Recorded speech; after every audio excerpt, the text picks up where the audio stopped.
Finally Pakistan 29 years తర్వాత ఒక ICC event host చేస్తున్నారు.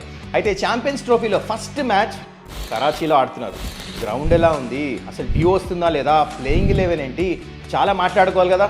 First match it's going to be between the defending champions Pakistan versus a very intelligent team New Zealand. మరి match గురించి చాలా మాట్లాడుకోవాలి కదా, let's get into it.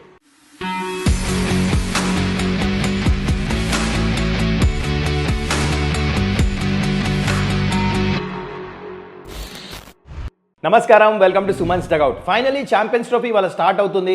చాలా ఇంట్రెస్టింగ్ గేమ్ ఆన్ కార్డ్స్. అయితే పాకిస్తాన్ ఫైనలీ బ్రీతర్ తీసుకుంటారు, ఎందుకంటే 29 ఇయర్స్ తర్వాత ఒక ఐసీసీ ఈవెంట్ హోల్డ్ చేస్తున్నారు. It champions trophy back to 2025లో. ఇంతకుముందు వాళ్ళు హోల్డ్ చేసింది ఎప్పుడు తెలుసా, 1996 వరల్డ్ కప్.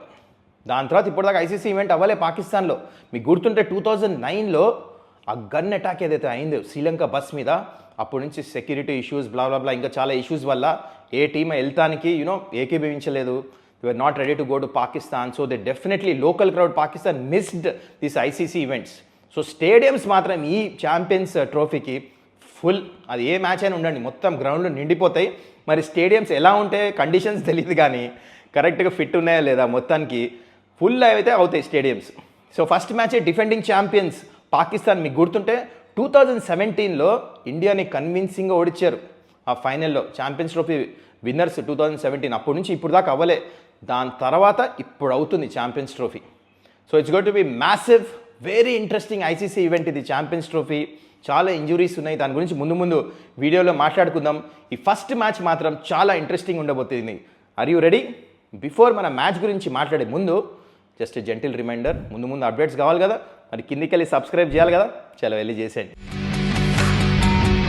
సో మనం ఈ వీడియోలో డిస్కస్ చేసే పాయింట్స్ ఏంటంటే, first both the teams playing 11, దాని తర్వాత both the teams strengths and weaknesses, and దాని తర్వాత మోస్ట్ ఇంపార్టెంట్ అసలు ఈ కరాచీ గ్రౌండ్లో పిచ్ ఎలా ఉండబోతుందో, అండ్ ఫైనలీ మీ అందరి ఫేవరెట్ ఈ మ్యాచ్ ఎవరికి ఎక్కువ గెలుస్తానికి ఛాన్స్ ఉందో.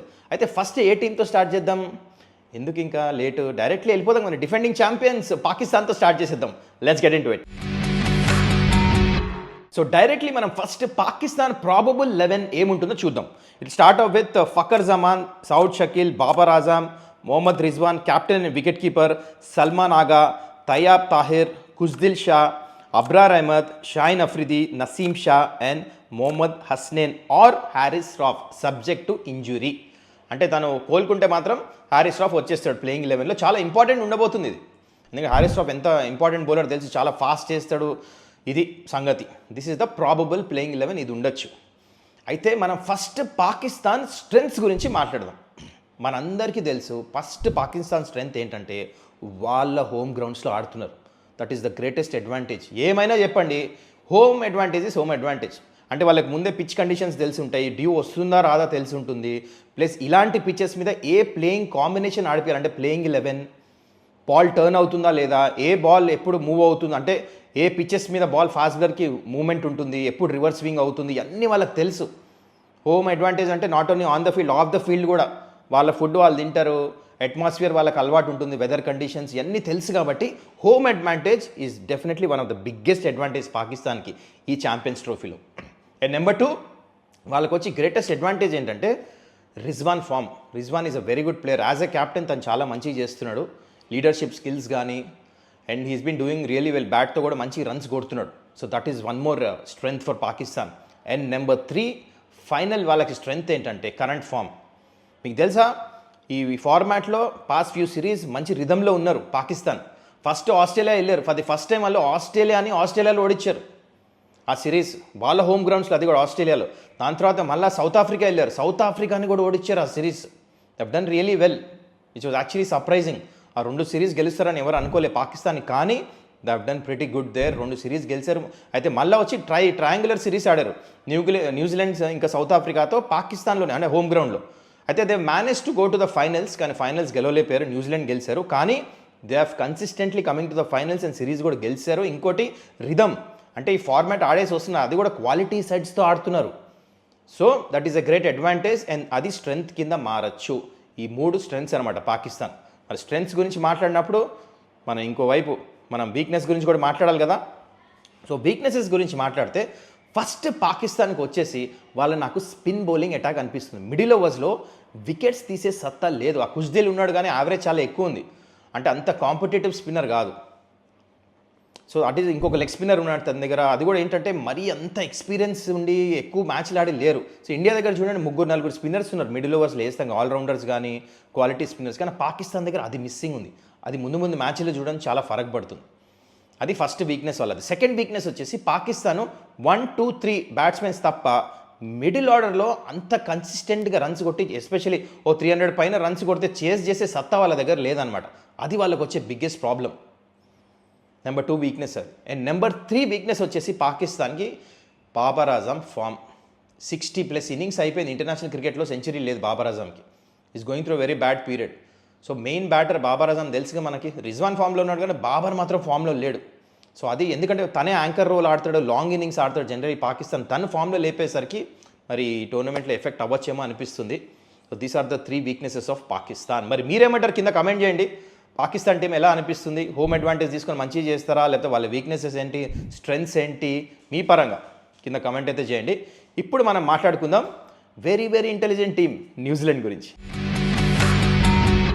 చలో ఇప్పుడు న్యూజిలాండ్ టీం గురించి మాట్లాడేద్దాం. డైరెక్ట్ ప్రాబబుల్ ప్లేయింగ్ 11 చెప్తాం మీకు.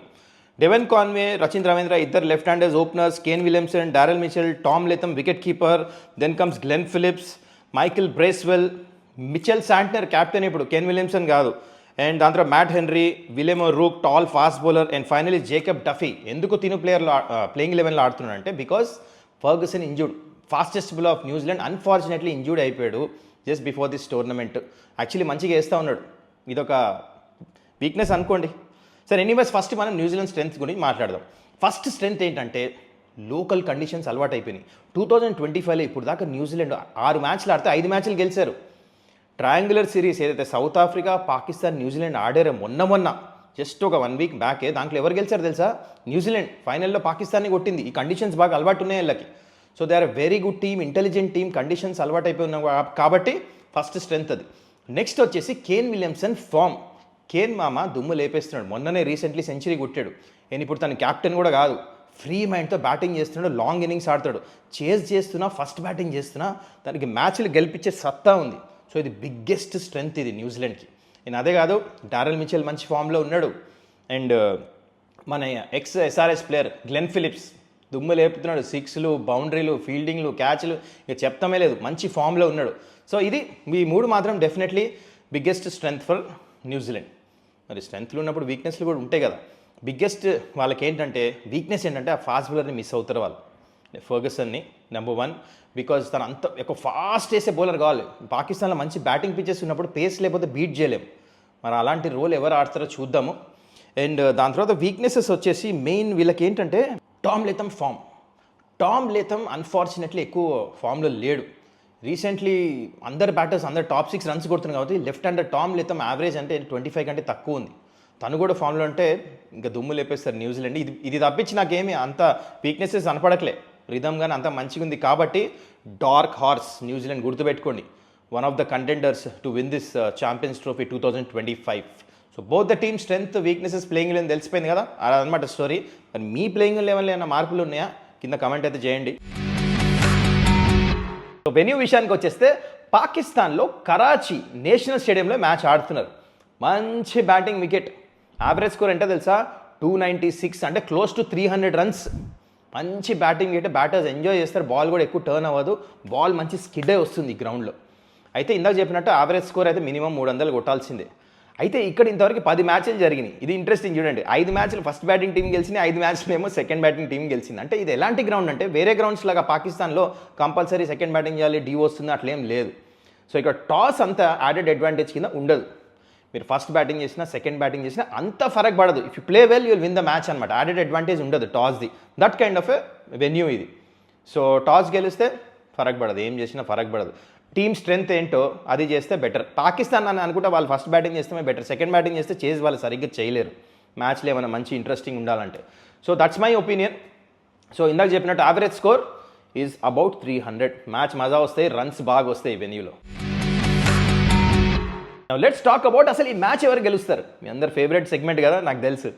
అయితే ఎనీవేస్ పాకిస్తాన్ మ్యాచ్ ఆడుతున్నప్పుడు అసలు మ్యాచ్ ప్రెడిక్ట్ చేసేది చాలా కష్టం. అసలు వాళ్ళు ఎట్లా ఆడతారో వాళ్ళకే తెలియదు అప్పుడప్పుడు. సో ఎనీవేస్ క్రికెట్ లాజిక్ ఆలోచిస్తే టీమ్ పర్ఫార్మెన్స్ కానీ, ప్లేయింగ్ 11 చూసి, స్ట్రెంగ్త్ వీక్నెసెస్ చూసి, కండిషన్స్ చూసి, ఫామ్ పరంగా చూస్తే I think New Zealand is definitely way head. Very intelligent team, conditions బాగా తెలుసు, batters, spinners, fast bowlers, game plans అన్నీ మంచి రిథమ్, ఇంకా మంచి ఫామ్లో ఉన్నారు. మరి చూడాలి పాకిస్తాన్ ఎంత మంచిగా ఆడినా మరి న్యూజిలాండ్ని కొట్టగలదా. నన్ను అడిగితే మాత్రం New Zealand are the favourites to win this match. మరి మీరేమంటారు కింద కమెంట్ చేయండి. ఎవరు గెలుస్తారో మీ ఒపీనియన్స్ మారచ్చు. You might be thinking completely differently. So I hope you enjoyed the video. అయితే మీతో ఇది మాట్లాడాలి ఏంటంటే, మీరు నా నుంచి ఇంకా ఏమైనా కోరుకుంటున్నారా వీడియోస్లో? అంటే ఇంకా ఇన్డెప్త్ అనాలిసిస్ కావాలా, వేరే ఫ్యాక్టర్స్ గురించి మాట్లాడాలా, నేను I missing something? Because what ever I'm doing is for you people. మీరు కమ్యూనికేట్ చేసి కింద కమెంట్స్లో చెప్పండి మీకు ఏం కావాలి వీడియోస్లో, ఇంకా ఏమైనా ఎక్స్ట్రా యాడ్ చేయాలా, ఎనీథింగ్ ఎల్స్ నేను మీ గురించి మాట్లాడాలా, మ్యాచ్ గురించి అయినా, ప్లేయర్స్ గురించి అయినా, స్టాట్స్ గురించి అయినా, ఐ మిస్సింగ్ సంథింగ్ విచ్ మీకు అవసరమా, అది కమెంట్ చేయండి. I will look in to it that matter. I will make sure మన 1 by 1 నెక్స్ట్ వస్తున్న వీడియోస్ ఇంకా డెవలప్ అవ్వాలి. ముందు చాలా ఇంట్రెస్టింగ్ గేమ్స్ రాబోతున్నాయి, మనకు తెలుసు కదా. ఇండియా మ్యాచెస్ ఉన్నాయి, దాని తర్వాత IPL ఉన్నాయి. So let's make it a habit ఇప్పటి నుంచే. ఇట్ షుడ్ బి 2 way అనమాట. మీరు చెప్తుంటే నేను I will get better at videos. మీకు ఏం కావాలో నాకు కూడా తెలుస్తుంది. So that's about it. మరి మీ ఫేవరెట్ ఎవరి మ్యాచ్ గెలుస్తాను కింద కమెంట్ అయితే చేయండి. ఇందాక చెప్పినట్టు అడిగిన దానికి కూడా కమెంట్ చేయండి కింద. I will be looking at each and every comment. మళ్ళీ మనం కలుసుకుందాం ఈ మ్యాచ్ రివ్యూలో. Till then see you, take care, bye.